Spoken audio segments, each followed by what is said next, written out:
The reservation was under my sister's name. Celestine, the five-star French restaurant that had been featured in Michelin guides for the past 7 years. Crystal chandeliers, white tablecloths, waiters in formal attire who moved like dancers between tables. My mother had chosen it for her birthday dinner. Somewhere elegant, she'd said. Somewhere that reflects our family's success. I arrived at 7 o'clock wearing a simple navy dress. Not designer, just well-made. Clean lines, good fabric. The kind of dress that would last 5 years instead of 1 season. Mom and my sister Vanessa were already seated, both dressed like they were attending the Met Gala. Mom wore a burgundy gown with statement jewelry. Vanessa had on something black and sparkly with a price tag I could probably guess within $100. "Claire," Mom said when she saw me. Not warmly. Just acknowledging my arrival. "Happy birthday, Mom." "Thank you." She looked me over and I saw the familiar disappointment flicker across her face. "Is that what you're wearing?" "Yes. It's very simple." Vanessa sipped her champagne. "Claire's aesthetic is minimalist. That's code for can't afford better." I sat down and placed my napkin in my lap. The waiter appeared immediately. "Can I offer you a drink, madam?" "Water is fine, thank you. We have several premium bottled waters." "Tap water is perfect." After he left, Vanessa laughed. "Tap water. At Celestine. That's very on brand for you. I'm not thirsty enough to spend $12 on water." "See, that's your problem," Mom said, opening her menu. "You think about money too much. Successful people don't worry about the cost of bottled water. Successful people probably became successful by not wasting money on overpriced water." Mom's lips tightened. "Your sister makes $180,000 a year as a pharmaceutical rep. She can afford to enjoy nice things without guilt." "I'm not feeling guilty. I'm feeling practical." "Practical," Vanessa repeated, making it sound like an insult. "That's Claire's whole personality. Practical clothes, practical apartment, practical life." The waiter returned with menus. "Tonight's specials include our Dover Sole Mooney Air, prepared tableside, and our Wagyu beef Wellington with black truffle demi-glace." Vanessa's eyes lit up. "What's the Dover Sole?" $140, madam." "Perfect. I'll have that." Mom ordered the beef Wellington at $165. Then they both looked at me. I scanned the menu. Everything was expensive, but that was expected at Celestine. The prices weren't the problem. I'd eaten here dozens of times. The problem was the show my family was about to put on. "The roasted chicken, please," I said. "That's $68, Vanessa said. "Claire, you don't have to order the cheapest thing on the menu." "I'm not. There's a pasta dish for $52. "Then why are you ordering chicken?" "At a 5-star French restaurant." "Because I like chicken." Mom set down her menu with more force than necessary. "Claire, this is embarrassing. Your sister and I are ordering appropriately for a restaurant of this caliber, and you're ordering like we're at a diner. It's a $68 chicken. It might as well be a $10 chicken given what else is available." The waiter stood there awkwardly. "Shall I put in the chicken order, madam?" "Yes, please," I said. After he left, Vanessa leaned forward. "You know what this is? It's you making a statement. Look at me, I'm so financially responsible I won't spend money on nice things. It's performative frugality. Or maybe I just wanted chicken. At Celestine, the restaurant people wait months to get reservations for. And you're ordering roasted chicken. Should I order something I don't want just to impress you? You should order something that shows you appreciate where you are." Mom held up her hand. "Girls, please. It's my birthday. Can we not fight?"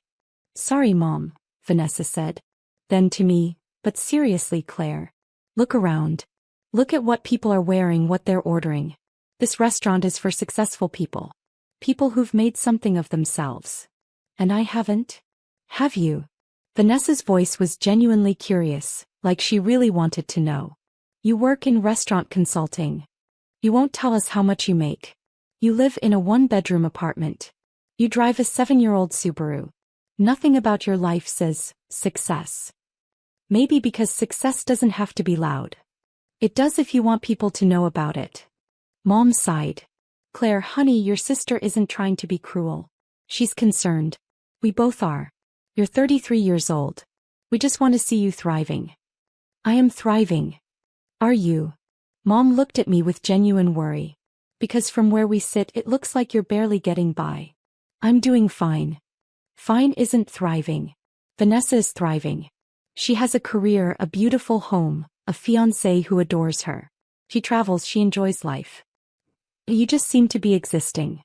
The appetizers arrived. Escargot for Mom, foie gras for Vanessa, French onion soup for me. Even your appetizer is budget conscious, Vanessa muttered. It's $28. It's soup. Expensive soup. You don't belong in places like this, Mom said suddenly. Her voice wasn't cruel, just matter of fact. And I don't mean that harshly, sweetheart. I mean that you're not comfortable here. You're ordering soup and chicken and tap water because spending money makes you anxious. Places like this are for people who've achieved a certain level of success and you're just not there yet. Mom. The budget menu is more your style, Vanessa added. She was smiling like she was being helpful. There's no shame in it. Not everyone can afford fine dining. Maybe we should have gone somewhere more accessible. I stayed silent. I could have told them the truth. That I'd been restaurant consulting for the past 9 years, but not in the way they imagined. That I didn't advise restaurants, I acquired them. That my portfolio included 43 restaurants across 6 states, ranging from casual dining to Michelin-starred establishments. That I'd purchased Celestine 18 months ago for $14.2 million. That the one-bedroom apartment was a paid-off penthouse in a building where the monthly HOA fees were more than most people's rent.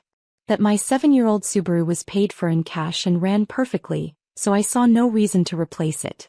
That my net worth was approximately $67 million. But I'd learned years ago that telling my family these things didn't matter. They heard what they wanted to hear. Claire, the unsuccessful daughter. Claire who never quite launched.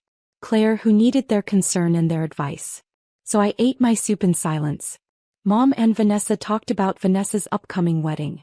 The venue, the flowers, the designer dress. Mom was contributing $40,000 to the wedding budget. Because you deserve it, Mom said. You've worked hard. You deserve to celebrate. I wondered if Mom remembered my wedding 8 years ago. The small ceremony I'd paid for myself. The modest reception at a local restaurant. Mom had complained the entire time that it wasn't nice enough. That I should have asked for help. That she would have contributed if I'd just done things properly. I hadn't wanted her money. Even then I'd had enough of my own. The entrees arrived. Mom's beef Wellington looked like a work of art. Vanessa's Dover sole was prepared tableside with an elaborate show of flames and sauces. My roasted chicken was simple, elegant, perfectly cooked. How's your chicken? Vanessa asked with barely concealed sarcasm. Excellent. Worth the $68? Every penny. She shook her head. You're impossible to help.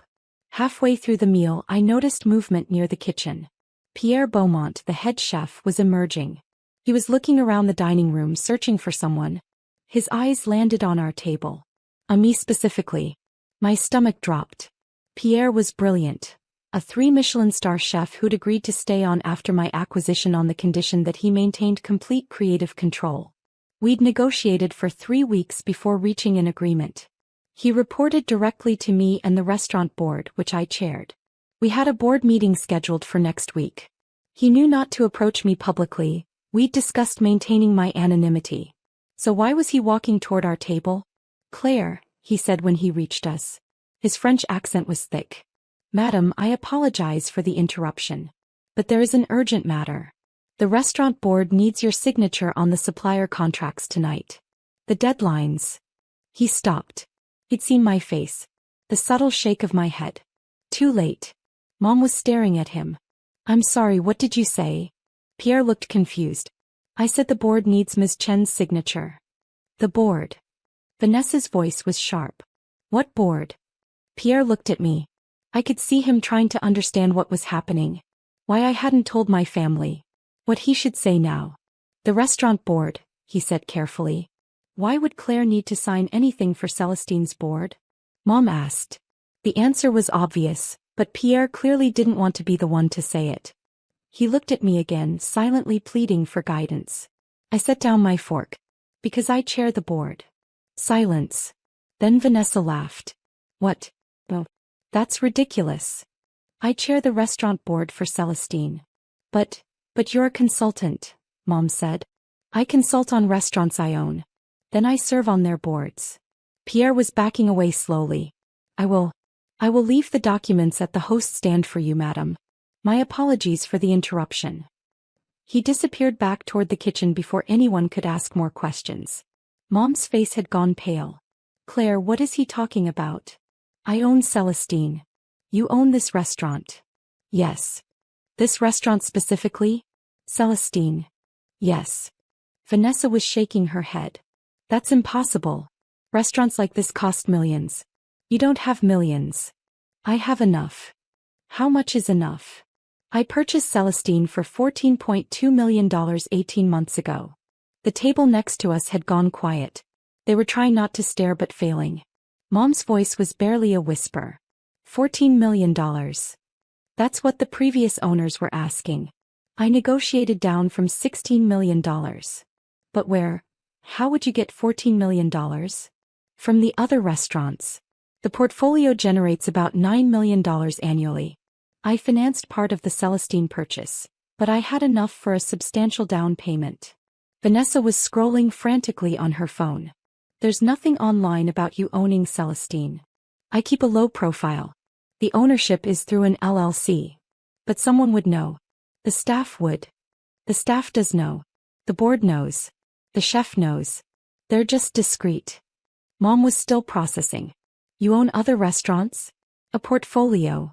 43 restaurants across 6 states. This is the flagship, but I own everything from casual dining to fine dining establishments. 43 restaurants. Yes. And you said $9 million? Annually. Last year was $9.2 million. This year is tracking slightly higher. Vanessa had found something on her phone. Holy shit. There's an article here. Anonymous buyer acquires Celestine in $14 million deal.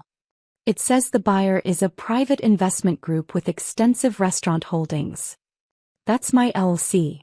You're a private investment group? I'm the private investment group. The waiter appeared looking nervous. Is everything satisfactory with your meals? Everything is perfect, thank you, I said. He nodded and retreated quickly. I had a feeling Pierre had briefed the entire staff about what had just happened. Mom set down her fork. She hadn't taken a bite in several minutes. I don't understand. How long have you been doing this? 9 years. I bought my first restaurant at 24. With what money? I'd been working as an actual consultant, helping struggling restaurants improve their operations. I saved everything. When a small Italian place I'd been advising went up for sale, I bought it for $300,000. Turned it around, sold it 2 years later for $850,000. Used that profit for the next acquisition. And you just kept going? I kept finding undervalued restaurants with good bones but poor management. I'd acquire them, improve operations, either keep them as income generators or sell them for profit. Vanessa was reading more on her phone. This article says the buyer has a reputation in the industry for transforming struggling establishments into profitable ventures. That's you. That's me. There are people in the comments speculating about who it is. Someone said they heard it was a European investment firm. Someone else thinks it's a celebrity investor. Neither. It's just me. Mom's hands were shaking. Claire, you let us think you were struggling. I never said I was struggling. You assumed it. Because you live in a tiny apartment and drive an old car and order the cheapest things on menus. I live in a paid-off penthouse, drive a reliable car I purchased with cash, and order what I want to eat regardless of price. You interpreted all of that as struggling because it didn't match your definition of success. You could have told us. Would you have believed me? Vanessa looked up from her phone. No. If you told us 3 years ago that you owned restaurants, we would have thought you were delusional. Exactly. So I stopped trying to explain. I built my business quietly. And at family dinners I just listened. While we bragged about our accomplishments, Vanessa said quietly. While I talked about my $180,000 salary to someone who makes $9 million a year. Your accomplishments are legitimate. You worked hard for that salary. But we were condescending about it. About your life, your choices, your success. You were working with incomplete information. Mom was crying now. Silent tears running down her face. I told you that you don't belong in places like this.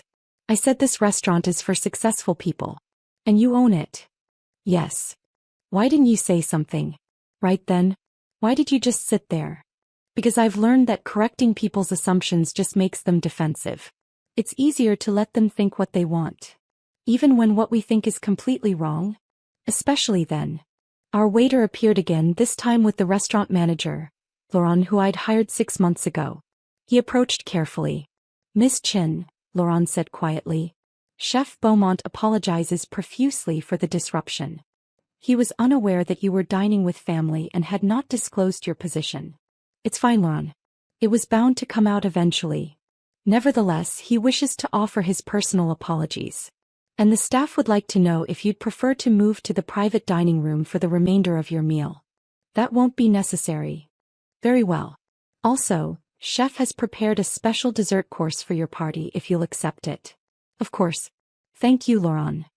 After he left, Vanessa put her phone down. They're treating you like royalty.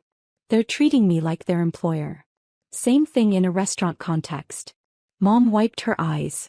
I need to understand something. You've been coming to family dinners for years. Listening to us talk about our jobs, our money, our lives. Never saying anything about this. Why? Because it didn't matter. You weren't interested in who I actually was. You were interested in who you thought I was. The unsuccessful daughter who needed guidance. That's not fair. Isn't it? Mom, do you remember when I bought my first restaurant? He thought about it. Vaguely. I was 24. I came to Sunday dinner so excited. I told everyone I'd just purchased an Italian restaurant. Do you remember what you said? She was quiet. You said, that's a terrible investment. Restaurants fail all the time. You're going to lose everything. Dad said I was being reckless. Vanessa said I was having a quarter-life crisis. We were concerned. You were dismissive. So I stopped sharing. I ran my business, made my acquisitions, built my portfolio. And at family dinners I just existed. Because it was easier than constantly defending myself. But we thought you needed help. We thought you were barely making it. I know. And I let you think that because the alternative, constantly arguing about my life choices, was exhausting. The dessert course arrived. Individual soufflés, crème brûlée, a chocolate tart. All prepared with exquisite care. We ate in silence for a few minutes. Then Vanessa spoke. I told you the budget menu was more your style. You did. I'm the worst person alive. You're not. You just didn't have all the information. I had enough information to not be a condescending asshole. She looked at me. I'm sorry, Claire. For all of it. For assuming. For judging. For treating you like you were less than. I forgive you. Just like that. Just like that. Why? Because holding grudges is exhausting. And because you're my sister. Mom was quiet for a long time. Finally, she said, I contributed $40,000 to Vanessa's wedding. I know. I never offered to help with your wedding. You didn't. Because I didn't think you needed it. I thought you were being cheap on purpose. Being difficult. I know. I'm so sorry, Claire. I know that too. After dinner, Laurent appeared with a leather folder. Ms. Chin, Chef Beaumont left the supplier contracts for your review. And there's the matter of tonight's bill. Charge my personal account, I said. Same as always. He nodded and retreated. Vanessa stared. You have a personal account here? At your own restaurant. I eat here several times a month. It's easier to keep it separate from business expenses. Do you pay yourself? Yes. The same prices as any other customer. It's cleaner for accounting. You're paying for Mom's birthday dinner at your own restaurant. It's Mom's birthday. Of course I'm paying. Mom looked like she might cry again. You didn't have to do that. I wanted to. We left around 10 o'clock. In the parking lot, Vanessa stopped beside her Mercedes. Your car, she said, pointing at my Subaru. That's really what you want to drive?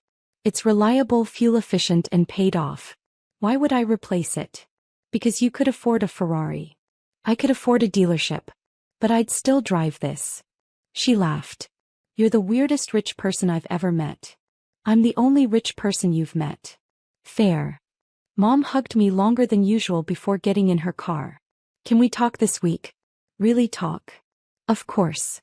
I want to understand how you did this, why you did this, and why you never told us. Okay. Are you happy, Claire? Truly happy. I thought about my 43 restaurants, my carefully built portfolio, my quiet life that I'd designed exactly how I wanted it. Yeah, Mom. I'm really happy. Good. That's all I ever wanted for you. The next morning I woke up to 32 text messages. Not from Mom or Vanessa, from extended family members. Cousins, aunts, uncles, people I hadn't heard from in years. All suddenly very interested in my restaurant consulting business. All mentioning they had great restaurant ideas, if I was looking for investments. I responded to Mom's text and ignored the rest.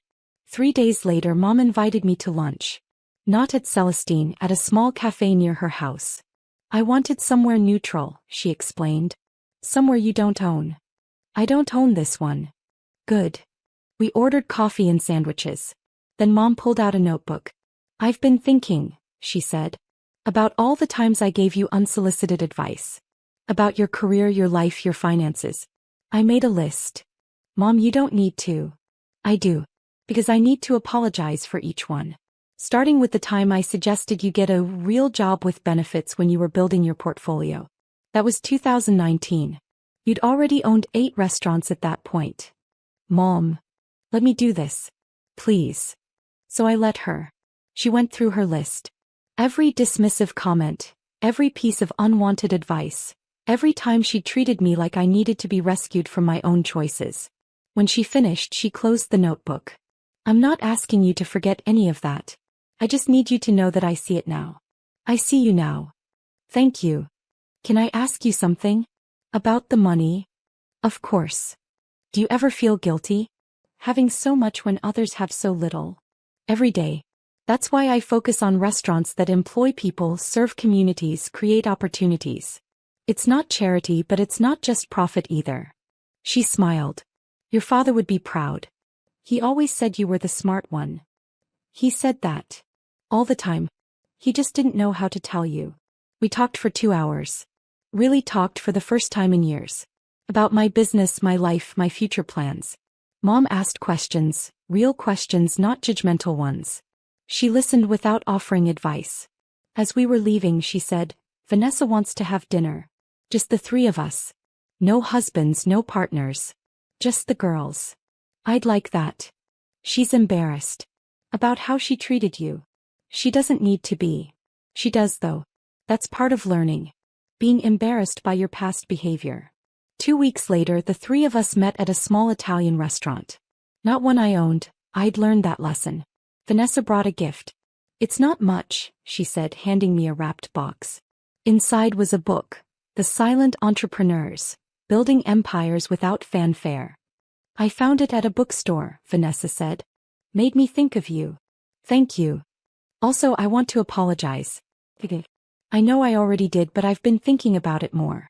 About how many times I was cruel or dismissive. About how I made your success invisible by refusing to see it. Vanessa. I'm not done. I also want to say that I'm proud of you. Not just for what you built, but for how you built it. Quietly. Without needing recognition or applause. That takes a kind of strength I don't have. You have your own strengths. Maybe. But I'm learning from yours. We ordered dinner. No conversation about who was getting what or how much it cost. We talked about Vanessa's wedding, Mom's retirement plans, my newest acquisition. At one point, Vanessa asked, Do you ever want to go public? Let people know who you are. Not really. But you've built something incredible. Don't you want credit for it? I have credit where it matters. In my industry, among the people I work with. I don't need strangers to know. That's very zen. It's very practical. Mom laughed. Everything with you is practical. Is that bad? No, Mom said. It's perfect. It's exactly who you are. 6 months after the birthday dinner at Celestine, I received an invitation to speak at a restaurant industry conference. The organizers wanted to discuss anonymous acquisition strategies in fine dining. I declined. A week later they called back. We'll keep your identity confidential, they promised. We just want your insights. I agreed to a private roundtable with other restaurant owners. No cameras, no press, no public attribution. At the round table, I sat next to a woman who owned a small chain of breakfast restaurants. She was struggling with expansion financing. The banks don't take me seriously, she said. They look at me, a woman under 40, and they see risk. Never mind that my restaurants are profitable and growing. I gave her my card. Call me next week. I might be able to help. 2 months later, I became a minority investor in her breakfast chain. Not because I needed another investment, but because I remembered being the woman no one took seriously. The chain now has 12 locations and is projected to hit $15 million in revenue this year. At a family barbecue last month, Vanessa asked if I was hiring. For what? I asked. Anything. I'm thinking about career changes. You make $180,000 in pharma. Why would you leave? Because I'm tired of sales. I want to build something. Create something. Like you did. That's a big change. I know. But watching you these past few months, I realized I've been chasing money instead of purpose. You found both. I thought about it. I don't have any open positions right now. But I know someone who might. Let me make some calls. 3 weeks later, Vanessa started as a restaurant operations consultant for a firm I'd partnered with on several acquisitions. She took a pay cut, down to $120,000. But she was excited in a way I hadn't seen in years. Thank you, she said when she called after her first week. Not just for the connection. For showing me that success doesn't have to look like I thought it did. You're welcome. Also, I'm buying my own lunch now. Even at nice restaurants. Good for you. Even if it's just chicken. I smiled. Especially if it's just chicken. Last week I had dinner at Celestine with my family. Mom's birthday again. This time her 63rd. We sat at my usual table in the corner. The one with the best view of the dining room. The one I'd specified when I purchased the restaurant. Mom ordered the beef Wellington. Vanessa got the sea base. I ordered the roasted chicken. You always get the chicken, Vanessa said. Because it's perfect.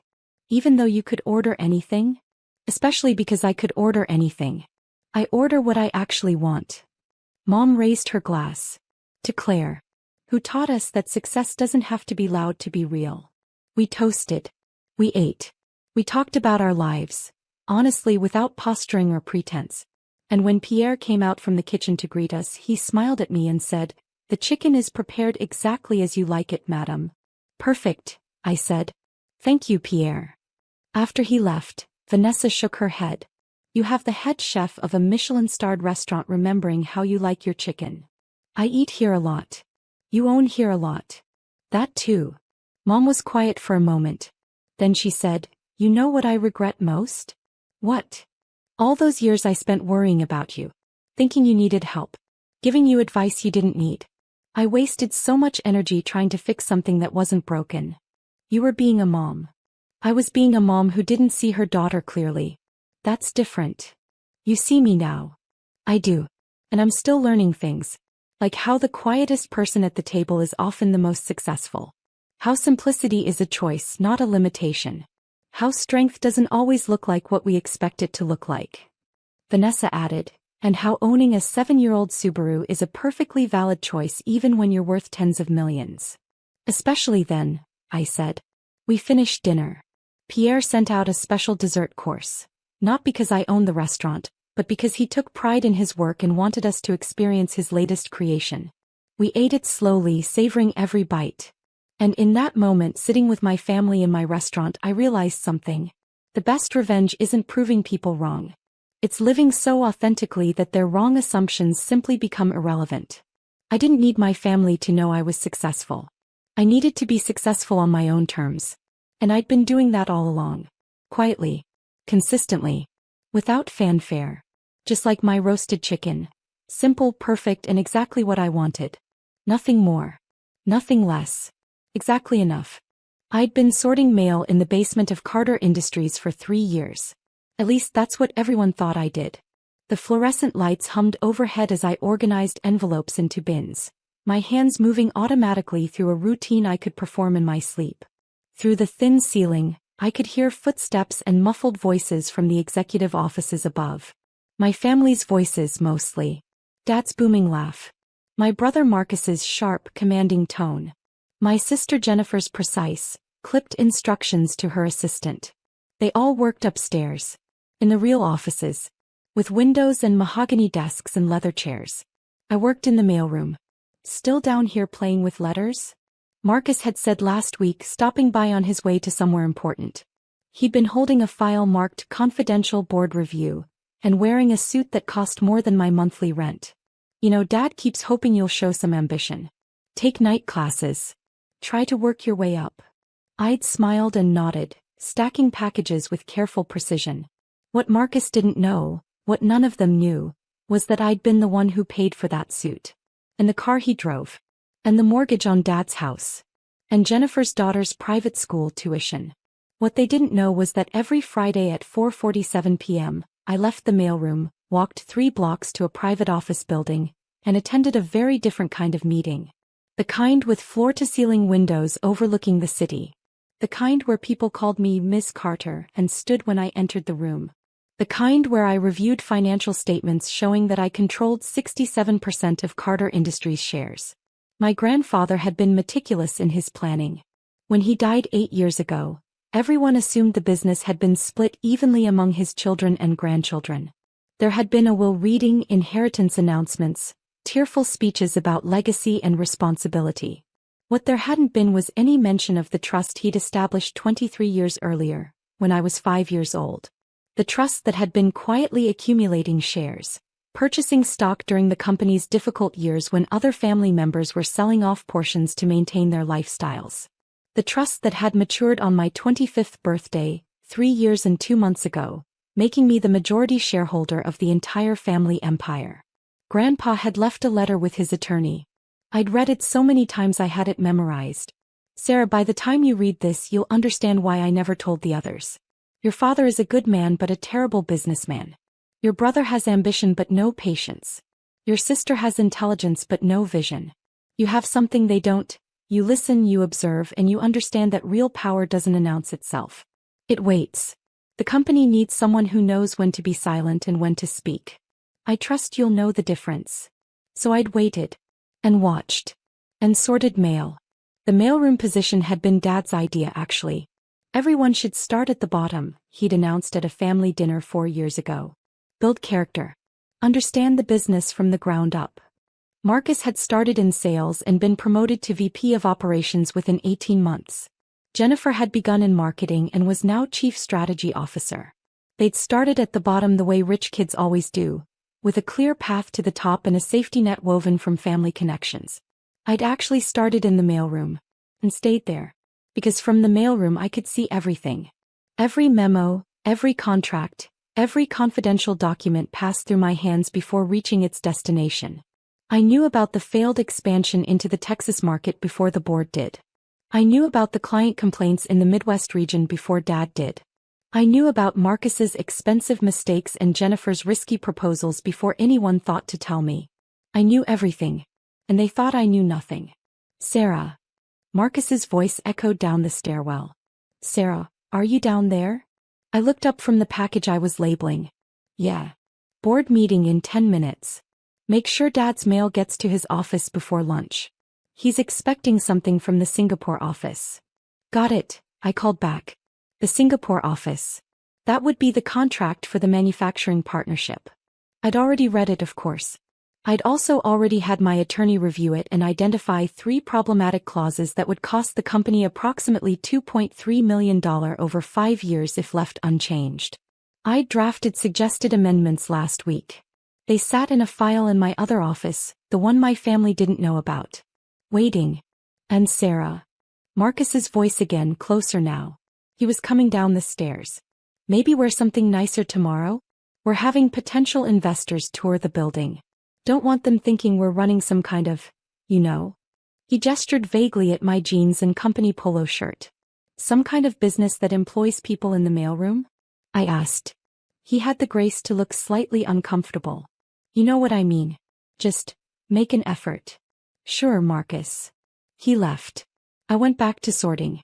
At 11:30, I delivered Dad's mail personally. His office was on the top floor, All windows and awards and photographs of himself with various politicians and business leaders. He was on the phone when I entered, so I set the mail on his desk and turned to leave. "Sarah, wait," he said, covering the receiver. "Quick question.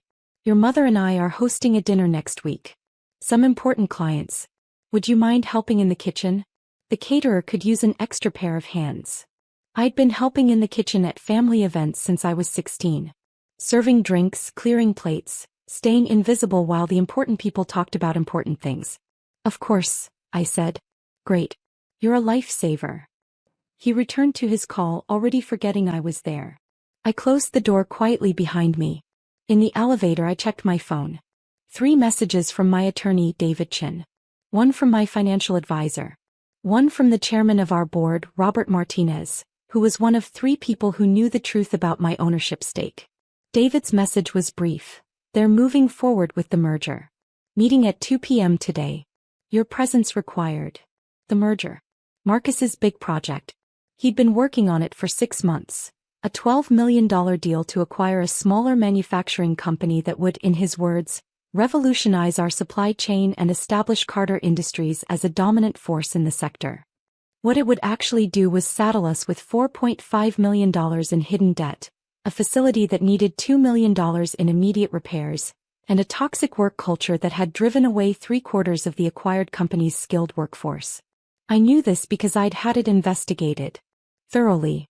Marcus didn't know this because he'd been too excited about the potential profit margins to do proper due diligence. The elevator doors opened on the ground floor. I stepped out, nodded to the receptionist, and walked toward the exit. "Taking lunch?" she asked. "Doctor's appointment," I said. "Back in an hour."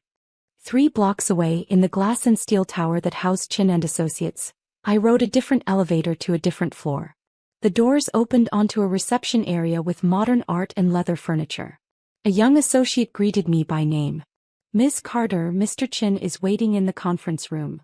I followed her down a hallway lined with offices. Through open doors I could see attorneys at work, shelves packed with legal texts, computer screens showing contract language and financial projections. This was what power looked like when it didn't need to announce itself. David stood when I entered the conference room. He was 53, sharp-featured, and had been my grandfather's attorney for 20 years before becoming mine. On the table in front of him was a stack of documents 6 inches thick. "Sarah," he said, "we have a situation. The merger." The merger. Marcus presented it to the board this morning. They're meeting at 2 p.m. to vote on final approval. He slid a folder across the table. "But per the company bylaws, any transaction over $10 million requires approval from shareholders controlling more than 50% of company stock. Which is me. Which is you." I sat down and opened the folder. Inside was the merger agreement, along with a detailed analysis my team had prepared. Everything I'd suspected was there, documented in careful detail. The debt. The facility issues. The workforce problems. The projected losses.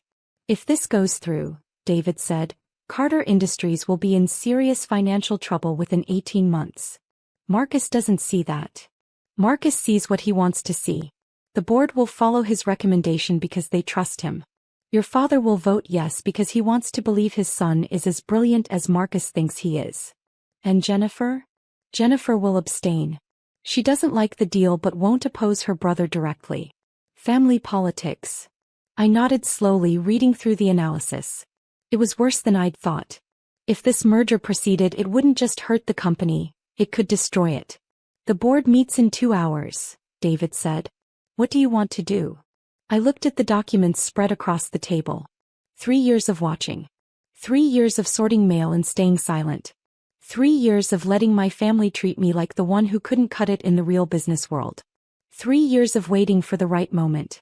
"I want to attend the board meeting," I said. David smiled. It wasn't a pleasant smile. It was the smile of an attorney who'd been waiting a long time to see someone's careful plans come to fruition. "I'll make the call," he said. At 1:55 p.m., I walked back into Carter Industries. I was still wearing jeans and a polo shirt. I was still carrying the messenger bag I used for mail deliveries. I did not go to the mailroom. I went to the executive floor. The receptionist looked confused when I stepped off the elevator. "Sarah?" Can I help you with something? Board meeting, I said. Conference room A. That's a private meeting. 4 board members and executives only. I know. I walked past her desk. She picked up the phone, probably calling security, but I was already at the conference room door. Inside, 12 people sat around a long table. My father at the head. Marcus to his right, looking confident and relaxed. Jennifer to his left, reviewing something on her tablet. 8 board members, including Robert Martinez, who met my eyes for a fraction of a second and then looked away. And 3 empty chairs. 1 for the company's corporate attorney. 1 for the CFO. And 1 at the far end of the table directly opposite my father. The majority shareholder's chair. Everyone looked up when I entered. Sarah. Dad said. What are you doing here? This is a board meeting. I know. Mailroom workers don't attend board meetings, Marcus said. His voice had that edge to it, the one he used when he was annoyed but trying to sound patient. We're in the middle of something important. I know, I said again. I walked around the table to the empty chair at the far end. Seriously, Sarah. Jennifer now sounding more concerned than annoyed. Is everything okay? Did you need something? I sat down. Sarah. Dad's voice was harder now. This isn't appropriate. Please leave. I'm where I'm supposed to be. Marcus laughed. It was a sharp, incredulous sound. You're supposed to be sorting packages. Go back downstairs. We'll talk about this later. Actually, said a voice from the doorway, Miss Carter is exactly where she's supposed to be. Everyone turned. David Chin stood in the doorway, briefcase in hand. Behind him was Margaret Rodriguez, Carter Industries CFO, and James Patterson, the corporate attorney. Who the hell are you? Marcus demanded. David Chin, Ms. Carter's attorney. He walked to the table and set his briefcase down. I apologize for the interruption, but there's a procedural matter that needs to be addressed before this vote proceeds. Procedural matter? Dad looked between David and me, confusion replacing his earlier authority. What's going on? David opened his briefcase and removed a document. He placed it on the table in front of my father. This is a copy of a trust agreement established by Mr. Andrew Carter Sr. 23 years ago. It details the transfer of company shares to his granddaughter, Sarah Carter, upon her 25th birthday. The room went very quiet. Marcus grabbed the document. That's impossible. Grandpa's will was read 8 years ago. Everything was distributed. The will distributed his remaining assets, David said calmly. The trust was established years before his death and was not part of his estate. It was a separate legal instrument, managed by an independent trustee until Ms. Carter reached the age specified in the trust agreement. How much are we talking about? Jennifer asked. Her voice was steady, but her face had gone pale. David looked at me. I nodded. Ms. Carter currently holds 67% of Carter Industries voting shares. If the room had been quiet before, it was dead silent now. That's... Dad started. Stopped. Started again. That's impossible. I would have known. The board would have known. The trust agreement included a confidentiality clause, David explained. Ms. Carter had no obligation to disclose her ownership stake unless and until she chose to do so. Marcus's face had gone from pale to red. This is insane. She works in the mailroom. She doesn't know anything about running this company. She's been in the mailroom for 3 years, Robert Martinez said quietly. He was the only person in the room who didn't look shocked. Which means she's been the majority shareholder for 3 years. Everyone turned to look at him. You knew. Dad's voice cracked slightly. I'm the chairman of the board, Robert said. It's my job to know who our shareholders are. Miss Carter contacted me shortly after her grandfather's trust matured. We've been in regular communication since then.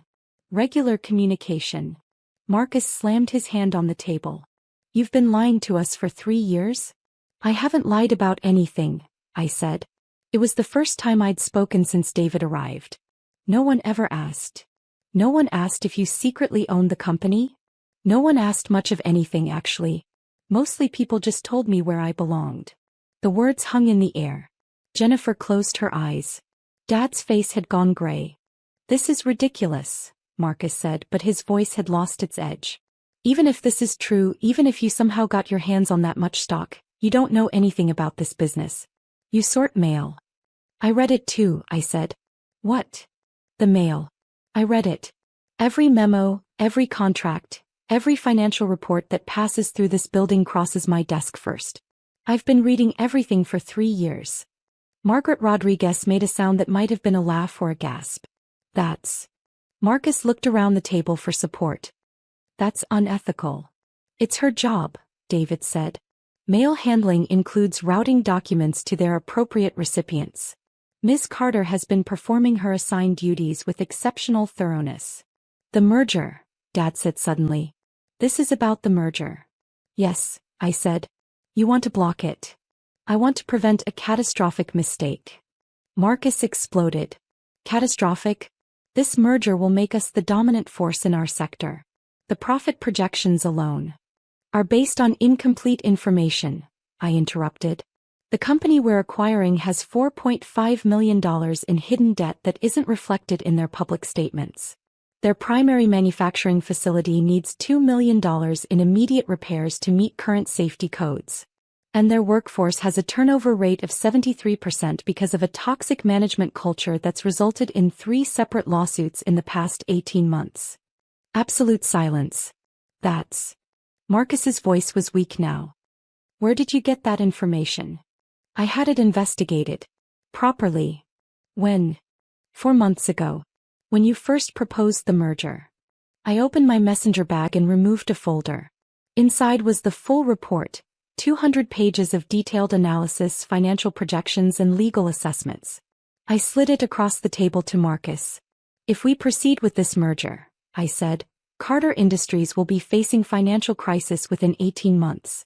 We'll be forced to make massive layoffs, possibly close the acquired facility entirely, and take a loss of approximately $8 million when all is said and done. Marcus stared at the folder like it was a snake. You had no right, he said. I had every right. I'm the majority shareholder. You're a mailroom clerk. I'm both. Dad cleared his throat. His voice sounded old. Sarah, why didn't you say something? If you knew there were problems with the merger, why let it get this far? I've been trying to tell you for months, I said quietly. Every time I tried to bring up concerns, I was told to focus on my own work. To stay in my lane. To leave the important decisions to the people who understood business. You never mentioned being the majority shareholder, Jennifer said. Would you have listened if I had? She didn't answer. Robert Martinez cleared his throat. We need to address the immediate issue. The merger vote. Ms. Carter, as the majority shareholder, you have the authority to approve or reject this transaction. What's your decision? Everyone looked at me. Marcus looked angry and humiliated. Jennifer looked stunned. Dad looked like someone had pulled the floor out from under him. And I felt calm. The same calm I'd felt for 3 years, sorting mail and watching and waiting. I'm rejecting the merger, I said. Effective immediately. You can't just, Marcus started. Yes, she can, David said. And she is. The vote is blocked. This isn't over, Marcus said. He stood up, knocking his chair backward. I'll fight this. I'll challenge the trust. You'll lose, David said simply. The trust is ironclad. Your grandfather had it reviewed by 3 separate law firms. Every possible challenge was anticipated and addressed. Marcus looked around the table, seeking allies. No one met his eyes. He grabbed his papers and stormed out. The door slammed behind him. The meeting continued for another hour. There were questions about the trust, about my intentions, about what I planned to do now that my ownership was public knowledge. I answered them calmly and specifically. Yes, the trust was legal. Yes, I intended to take an active role in company leadership. Yes, I understood this would require some organizational restructuring. No, I wasn't firing anyone immediately. No, I didn't plan to sell the company. No, I didn't hold any grudges. That last one might have been a small lie. When the meeting finally ended, people filed out slowly. Jennifer paused at the door. Sarah. I don't know what to say. You don't have to say anything. I should have listened. When you tried to bring up concerns. I should have listened. Yeah, I said. You should have. She left. Dad was the last one remaining aside from David and me. He sat in his chair at the head of the table, looking at the documents spread in front of him like they were written in a foreign language. "Your grandfather did this," he said finally. "He chose you." "Yes." "Why?" "Because he knew I'd wait for the right moment." "And this was it?" "Humiliating your brother in front of the board. This was stopping the company from making a $12 million mistake that would have destroyed everything Grandpa built." Dad was quiet for a long time. "Then, what happens now?" "Now we restructure. I'm hiring an external auditor to review all current projects and contracts. I'm implementing new approval processes for major expenditures. I'm bringing in a team to assess our actual position in the market and develop a sustainable growth strategy. And Marcus will keep his position if he's willing to work with the new structure. So will Jennifer. So will you. But you're in charge. I own 67% of the company, Dad. I've been in charge for 3 years. I'm just not hiding it anymore." He stood slowly. He looked older than he had that morning. "I'm sorry," he said, "for treating you like you didn't matter. For assuming you'd failed. I didn't fail. I was exactly where I needed to be. In the mailroom. In the mailroom." He nodded slowly and left. David started packing up his briefcase. Well, that went better than expected. No one threw anything. Marcus might still. Marcus will calm down once he processes the reality of the situation. He's not stupid, just arrogant. He'll realize that working with you is better than working against you. And if he doesn't? David smiled. Then he'll learn an expensive lesson about corporate governance. I gathered my papers, sliding them back into my messenger bag. The same bag I'd been carrying for 3 years, delivering mail and staying invisible. "Sarah," David said, "what are you going to do?" "About the mailroom." "What do you mean?" "You can't keep working down there. You're the majority shareholder. The acting CEO effectively. You need an office. A proper position." I thought about the mailroom. The fluorescent lights and the sorting bins and the quiet space where no one bothered me unless they needed something delivered. I thought about the executive offices upstairs. The windows and the mahogany desks and the weight of everyone's expectations. "I'll move upstairs eventually," I said. "But not yet. There's still a lot to learn from watching how information flows through this building. And people are more honest when they don't think anyone important is listening." David laughed. "Your grandfather would be proud." "Yeah," I said. "I think he would." I didn't go back to the mailroom that day. Instead, I went to the executive floor and found an empty office. One that had been used for storage, filled with old filing cabinets and broken chairs. "This one," I told the facilities manager who'd been nervously following me around since the board meeting ended. "Clean it out. I'll need a desk, a computer, and a phone line by tomorrow." "But Ms. Carter, there are nicer offices available. The corner office on the top floor." "This one is fine. It's close to the mailroom." He looked confused but nodded. By the time I left the building that evening, word had spread. I could feel the eyes following me as I walked through the lobby. Whispers trailing in my wake. "The mailroom girl owns the company. The mailroom girl is the boss. The mailroom girl has been the boss for 3 years." My phone started ringing before I made it to my car. Marcus called twice. I didn't answer. Jennifer texted, "Can we talk?" I responded, "Tomorrow." At home, I poured a glass of wine and sat on my balcony looking out at the city lights. 3 years of sorting mail. 3 years of being dismissed and overlooked and treated like I didn't matter. 3 years of knowing exactly what I was and what I could do. 3 years of waiting. My phone buzzed again. This time it was a message from Robert Martinez. "Emergency board meeting tomorrow, 9 a.m. We need to formally vote on your position as CEO and establish the new organizational structure. Also, Marcus is demanding an explanation. Fair warning, tomorrow will be difficult." I typed back, "I'll be there." Then I added, "Should I wear something nicer? Don't want people thinking we're running some kind of business that promotes from the mailroom." 3 dots appeared. Disappeared. Appeared again. "Wear whatever you want, Ms. Carter. You own the place." I smiled and set my phone down. Tomorrow would be difficult. There would be more confrontations, more explanations, more people who couldn't understand how the mailroom girl had ended up in charge. But tonight I sat on my balcony and drank my wine and thought about my grandfather's letter. Real power doesn't announce itself. It waits. I'd waited 3 years. And now finally it was time to speak. The next morning I arrived at Carter Industries at 8:45 a.m. I was wearing jeans and a polo shirt. Some things weren't worth changing. The conference room was already full when I entered. All 12 board members. Marcus looking furious, Jennifer looking uncertain, Dad looking defeated. And at the head of the table the CEO's chair. Waiting for me. I walked around the table and sat down. "Good morning," I said. "Let's talk about the future of this company." Marcus opened his mouth to object. "Starting," I continued, looking directly at him, "with why the mailroom has better information than the executive offices. And what we're going to do to fix that." Robert Martinez smiled. The meeting began. And for the first time in 3 years, everyone in the room was finally actually listening.